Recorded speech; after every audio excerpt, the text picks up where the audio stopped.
स्वागत है आप सभी का प्रेप बडी पे। मैं हूँ विशाखा त्रिपाठी। उम्मीद करती हूँ आप सब सुरक्षित होंगे, ठीक होंगे, अपने घरों में होंगे। तो आज हम स्टार्ट करने वाले हैं बायोलॉजी फॉर क्लास 10th। तो आइए देखते हैं कि उसके कंटेंट क्या-क्या हैं। कंटेंट के बाद हम उस पे स्टार्ट करेंगे चैप्टर्स। तो सबसे पहले बात करते हैं कोर्स स्ट्रक्चर के बारे में। तो कोर्स स्ट्रक्चर में ये हमारा कंटेंट है जिसमें हमें पूरे 5 चैप्टर्स पढ़ने हैं। तो स्टार्ट करेंगे chapter number 1 life process, then control and coordination, then how do organism reproduce, then heredity and evolution and then our environment. तो लाइफ प्रोसेस के बारे में लाइफ के प्रोसेसेस के बारे में पढ़ेंगे। कंट्रोल और कोऑर्डिनेशन में देखेंगे कि कैसे हमारे बॉडी को कंट्रोल करते हैं एंजाइम्स या जो भी एंजाइम्स या हार्मोन्स बनते हैं हमारी बॉडी में, वो सारी चीज़ों को कैसे बैलेंस करते हैं। इसके बारे में हम प्रॉपर कंट्रोल एंड कोऑर्डिनेशन में पढ़ेंगे। देन ऑर्गेनिज्म में रिप्रोडक्शन कैसे होता है, प्लांट कैसे रिप्रोड्यूस करते हैं, एनिमल्स कैसे करते हैं, उसके बारे में हम चैप्टर नंबर 3 में पढ़ेंगे। Then chapter number 4 heredity and evolution. तो हेरिडिटी एंड इवोल्यूशन में पढ़ेंगे कि कैसे हमारे एंसेस्टर ने अपने कैरेक्टर्स इनहेरिट किया है एक जनरेशन से दूसरे जनरेशन में। तो हम पूरा उसके बारे में इसमें डिटेल में पढ़ेंगे।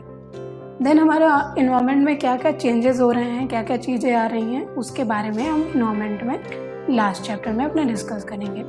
तो शुरू करते हैं chapter number 1 which is life process. तो आइए देखते हैं लाइफ प्रोसेस में क्या है। ये है लाइफ प्रोसेस। लाइफ प्रोसेस में चैप्टर नंबर 1 जिसमें व्हाट आर लाइफ प्रोसेस।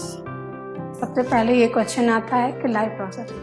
तो सबसे पहले मैं आपको बता दूं, जैसे कि हम इंसानों को, हम ह्यूमंस को जीने के लिए एक वे चाहिए होता है ज़िंदगी को जीने के लिए, और उस वे को ही मेंटेन करने के लिए कुछ प्रोसेस होते हैं जो लाइफ हमारी फॉलो करती है, और उन्हीं प्रोसेसेस को हम कह देते हैं लाइफ प्रोसेस। जैसे the processes which together perform the maintenance job our life processes. Okay, तो अब बायोलॉजिकल लाइफ प्रोसेस इंक्लूड, ये इसमें बायोलॉजिकल क्यों, तो कुछ बायोलॉजिकल एक्टिविटीज़ होती हैं जो हमारे लाइफ में इन्वॉल्व होती हैं और उन सबको एक सीरीज़ में बना दिया जाता है जिसे हम लाइफ प्रोसेस में इंक्लूड कर देते हैं। जैसे कि हम बात करें अगर, तो न्यूट्रिशन है, एक्सक्रीशन है, रिस्पिरेशन है, मूवमेंट है, रिप्रोडक्शन है, ये सारे एक रिस्पॉन्सेस हैं।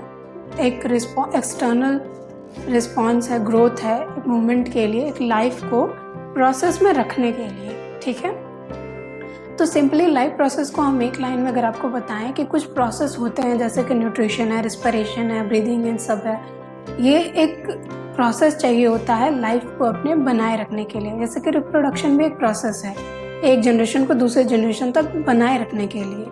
तो ये सारे प्रोसेस इन्वॉल्व होते हैं और इस पूरे टर्म को हम बोल देते हैं लाइफ प्रोसेस। ओके, तो नेक्स्ट मूव करते हैं न्यूट्रिशन। तो न्यूट्रिशन क्या होता है, यानी कि हमारे बॉडी को, हमारे लाइफ में जितने सारे प्रोसेस हैं उनको मेंटेन करने के लिए एक वे चाहिए होता है। जैसे कि हम एनर्जी के बिना क्या है, हम एनर्जी के बिना कुछ भी नहीं है। हमारी बॉडी में एनर्जी नहीं रहेगी तो क्या हम कोई एक्टिविटी कर पाएंगे, या क्या हमारा फूड, अगर हमारी बॉडी में फूड ही नहीं रहेगा तो कहाँ से न्यूट्रिशन मिलेगा हमारी बॉडी को। तो सबसे पहले अगर किसी लाइफ प्रोसेस को चलाने के लिए इम्पॉर्टेंट टर्म सबसे पहला आता है तो वो है न्यूट्रिशन का आता है। ठीक है, तो न्यूट्रिशन में हम क्या क्या करते हैं कि सबसे पहले न्यूट्रिशन कहाँ से मिले, सोर्स पे डिपेंड करेगा कि सोर्सेज क्या होंगे न्यूट्रिशन के। तो energy is needed to maintain a state और order in our body. We also need material from outside in order to grow, develop, synthesis protein and other substances needed in the body. This source of energy and maintain materials in the food we ईट।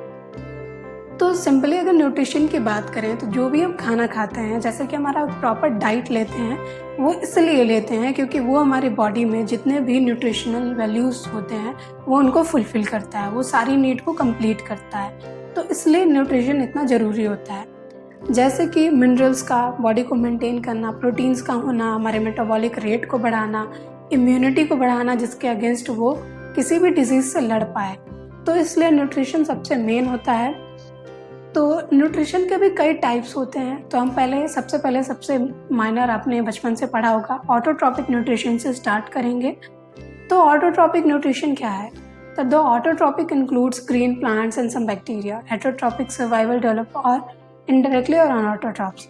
यानी कि अगर autotrophic nutrition की बात करें तो जो autotrophs हैं, यानी कि ऑटोट्रॉप्स कौन है? प्लांट्स हैं, ग्रीन प्लांट्स हैं, क्योंकि ग्रीन प्लांट्स के पास ही इतनी कैपेसिटी होती है जो अपना फूड खुद बना सके और जो न्यूट्रिशन उन पे डिपेंड करता है, जैसे कि जो ऑर्गेनिज्म अपने न्यूट्रिशन के लिए ऑटोट्रॉप्स पे डिपेंड करते हैं उन्हें हम हेटरोट्रॉप्स कह देते हैं, जैसे कि हम ह्यूमन बींग्स भी यूजुअली हेटरोट्रॉप्स हैं। तो सिंपली अगर हम ऑटोट्रॉपिक न्यूट्रिशन की बात करें तो दो autotrophic nutrition includes green plants, some bacteria etcetera. तो जैसे प्लांट्स है वो सनलाइट लेके अपना फूड प्रोसीजर करके बनाएगा और फिर क्या करेगा, वो अपना फूड बनाएगा ऑटोट्रॉपिक न्यूट्रिशन से, और हम क्या करेंगे, डायरेक्टली फल तोड़ लेंगे, खा लेंगे। तो ये हम उस पर डिपेंड हो रहे हैं। तो यानी अगर डिपेंडेंट ऑन न्यूट्रिशन की बात करेंगे तो यहाँ पे टर्म आएगा हेटरोट्रॉप्स, यानी हम हेटरोट्रॉप्स हैं क्योंकि हमें जरूरत है प्लांट्स की अपने सर्वाइवल के लिए। ठीक है, तो ये रहा ऑटोट्रॉपिक न्यूट्रिशन, ये होते हैं प्लांट्स में। देन अब इनमें प्रोसेस क्या होता है, तो अगर carbon energy requirement for the autotrophic organism are fulfilled by photosynthesis, it is a process by which autotrophs takes in substances from the outside and convert them into stored form of energy। यानी कि अब जो autotrophic nutrition है, carbon energy required जो organisms होते हैं वो क्या करते हैं, पहले अपने फूड बनाते हैं, फिर उनका ब्रेकडाउन होता है और वो स्टोर करते हैं एक फॉर्म में। तो ये फॉर्मूला आपने यूजुअली बहुत इजीली पढ़ा होगा हर जगह। तो ये जो फॉर्मूला है 6CO2 प्लस 6H2O, क्लोरोफिल और सनलाइट के प्रेजेंस में वो ग्लूकोज का फॉर्मेशन करता है और वो क्या करता है, ये कन्वर्ट करके इसी फॉर्म में स्टोर करता है अपने बॉडी में न्यूट्रिशन। ठीक है, तो इसीलिए हमें पूरे दिन इंस्टेंट एनर्जी या एनर्जेटिक रहने के लिए सबसे ज़्यादा किस पे हम डिपेंड है, ग्लूकोज पे। ओके, तो ये रहा न्यूट्रिशन के बारे में। आगे हम पढ़ते हैं। तो इसमें हम आज के लिए इतना ही रखते हैं न्यूट्रिशन के बारे में। आगे हम आपको अगले वाले लेक्चर में आगे के और भी टॉपिक्स हैं, जैसे कि हेटरोट्रॉपिक न्यूट्रिशन है और उसके बाद से न्यूट्रिशन के बाद रेस्पिरेशन, ब्रीदिंग, रिप्रोडक्शन, जितने टाइप के कैरेक्टर्स मैंने आपको बताया उन सब के बारे में हम डिटेल में पढ़ेंगे। तो आज के लिए अभी बस इतना ही रहने देते हैं। उम्मीद है आपको अच्छा लगेगा हमारा वीडियो, और ऐसे बहुत से आगे वीडियोस के लिए आप हमारे चैनल को सब्सक्राइब कर सकते हैं वेबडी को। यहाँ पे और भी आपको अच्छे टीचर्स मिलेंगे और भी एजुकेटर्स मिलेंगे जो आपको डिफरेंट डिफरेंट स्कोप के बारे में या कह सकते हैं जितने भी अलग अलग चीज़ें हैं, जैसा कि नेट जेआरएफ का सेक्शन है, उन सब के बारे में वीडियोस अवेलेबल हैं। तो आप हमारे चैनल को लॉगिन करें और सब्सक्राइब करें, लाइक करें, शेयर करें। आज के लिए बस इतना ही। धन्यवाद, मिलते हैं अपने नेक्स्ट लेक्चर के साथ।